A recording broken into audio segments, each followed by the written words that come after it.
গ্রীষ্মের দাবদাহে শরীর ঠান্ডা রাখতে এই সহজ রেসিপিটি দারুণ। আজ আমরা মাত্র ৬০ সেকেন্ডে ঘরেই তৈরি করব রিফ্রেশিং লেবু পুদিনা শরবত। এটি আপনাকে সতেজ রাখবে। প্রথমে জেনে নিন কি কি লাগছে।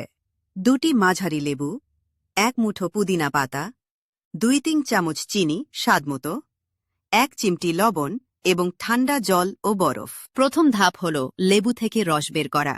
লেবুগুলোকে কেটে ভালো করে চিপে রস বের করে একটি পাত্রে রাখুন।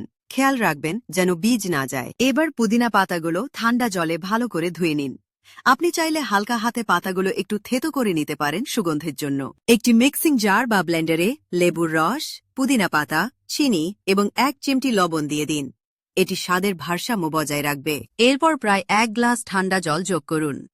যদি ব্লেন্ডার ব্যবহার করেন তাহলে 30 সেকেন্ডের জন্য হালকা ব্লেন্ড করুন, না হলে চামচ দিয়ে ভালো করে মেশান। গুরুত্বপূর্ণ টিপস: এই পর্যায়ে শরবতটি একটু চেখে দেখুন।